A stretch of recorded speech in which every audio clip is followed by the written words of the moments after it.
Historian, author, travel writer and general man of many talents indeed, Eoghan Corry, is presenting a talk in Kilcullen this Saturday that looks at other places in Europe that commemorate St. Brigit. Well, I don't know whether there were planes or ways of travelling when St. Brigit was around, but I'll tell you, based on some preliminary information that I've seen from Eoghan, it seems she really got the places far, far afield altogether. Eoghan Corry, good afternoon to you and welcome to the programme. Oh, good afternoon, Clem. It's been a while since we sat together in the press box at the All-Ireland final. Oh, Jesus. Tell me, but what an occasion.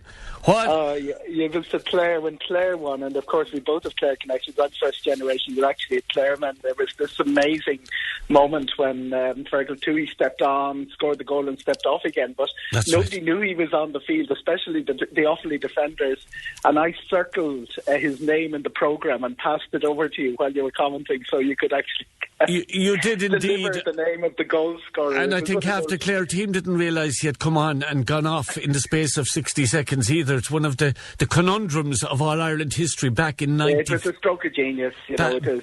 Many strokes of genius, yeah. Back in 95. Yeah. I don't know if I've ever asked you, Eoghan, about, given that your name is Corry, because we could be cousins, because the whole maternal half of my family are Corrys. Well, as they say in Clare, if you're not related, you're connected. I have third cousins who elevate me to first cousin when I'm in the good books, and down to fifth cousin when I'm not. But it's a very Clare name, and I'm sure there is a connection which we can explore offline at some stage. We will indeed, and of course the name originally Eoghan Corry Clem is from a renowned scholar back in the days, a couple of centuries ago, Eoghan Corry. Yeah, I was named for him, obviously, with the spelling right and everything. Actually, there you are Eoghan Corry Clem. So you're named after that great Gaelic scholar who there's an Irish college in West Clare, College to Eoghan Corry, named after him. Now there you go, Eoghan. We must have a chat about all of that at some time. And as I've said before, folks, if you want the definitive history on Kildare GA, if you can locate a copy of it, Eoghan Corry's your man. You told me some years ago on Kildare Today, Eoghan, that you might take up the challenge again of updating that. I know you're... It is underway. It was COVID and the pandemic was very good to me in that it grounded me and kept me in Kildare for a little while. So I did a good gathering of about 200 more interviews for it, and everything we're set to go in book terms. Means it's about a 6-week clear your head project, but it is in shape. The decision is when to go, because it's going to be 40. Believe it or not, it's going to be 40 years since it was published next January. When we come to 2024, I was obviously 3 when I wrote it, but we're coming around to that time again. You know? That's quite remarkable, actually. I'm the proud owner of a copy of it, and anybody who wants to know about the minutiae of the history of Kildare GA, if you can get hold of that, I'm sure it's in the libraries as well, and we'll certainly look out for the new copy on, and we'll love to talk to you on the programme, on one of the programmes about it as well. Now, these days, you're regarded as the lead travel commentator in Ireland, if I might say so, and well deserved it is, because you, as well as being a local historian, author, broadcaster and all of that, and we'll talk about things, travel, maybe regarding rugby fans in a moment, but tell me a little bit more about this talk you're going to give about St. Brigit's legacy, not here in Ireland, but abroad. You see, we think of her as a saint, like a big Irish saint. In fact, she was much bigger than that.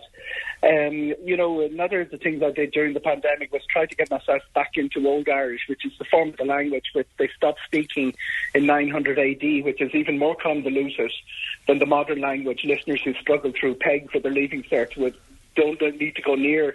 So looking back at the early biography, she was the first Irish saint to get a full biography, and she got it about 100 years after her death. There were 6 of them within a very short period of time.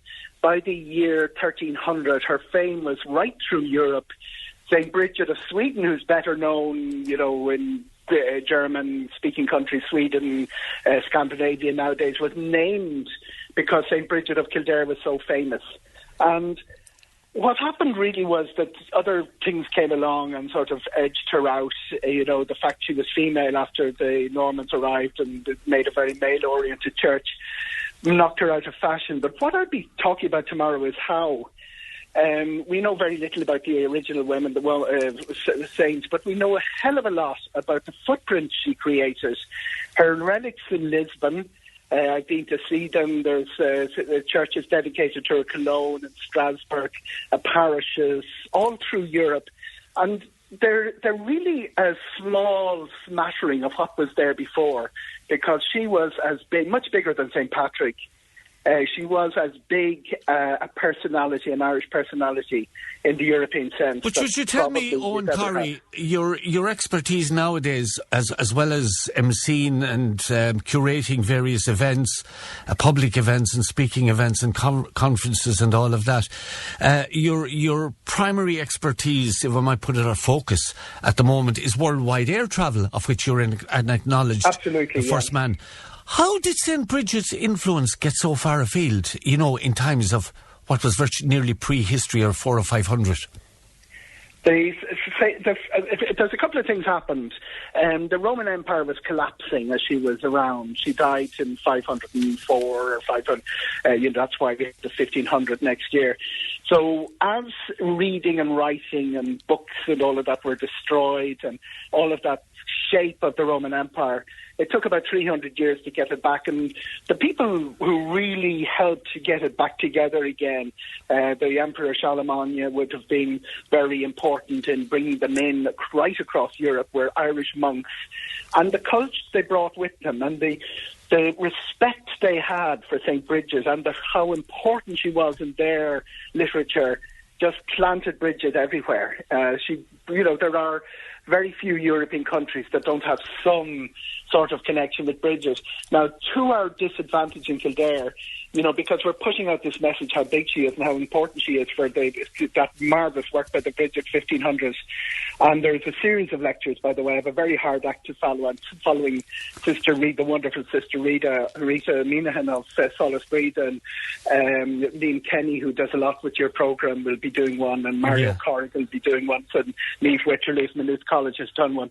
But she went very high and then almost disappeared. Even 1,000 years ago, her realm had come really to the end of its influence. So she's so far back. She's probably a first wave Irish saint in a way that is to her disadvantage nowadays. But there's another thing that's really important, because that pious nun that we saw in our school books has gone really far out of fashion. Holy wells, miracles have gone out of fashion. But because she was so robust, and she's 126 miracles in the Baha Bricha alone. That's more than St. Patrick and St. Colin Kill put together. Wow. And all of that folklore and all of that wonder tales and everything that go with her make her very adaptable.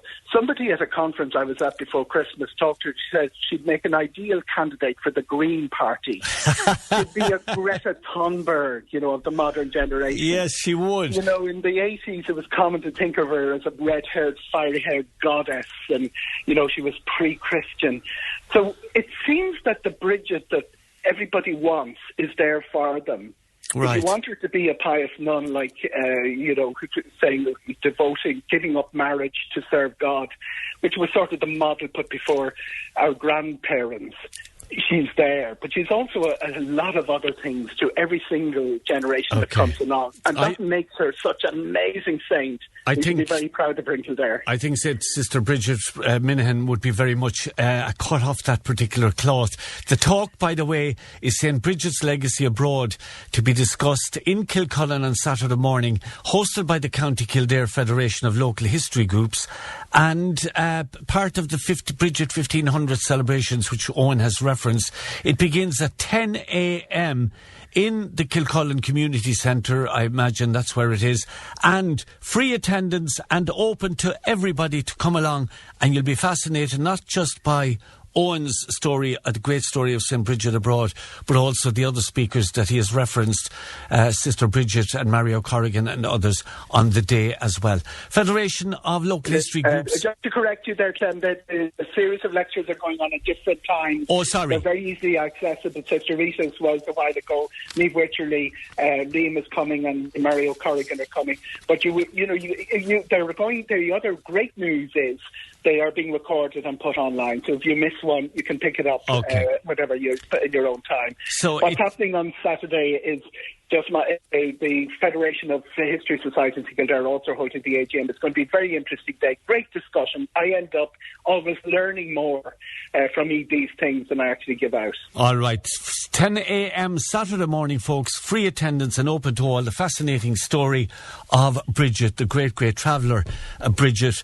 And Eoghan, just before I let you go, because we've heard this earlier today, and we have a news clip that we'll be using of you on our news about this, that we got from the network as well, that Irish rugby fans heading to Paris on Saturday might encounter some transport issues because of an expected strike.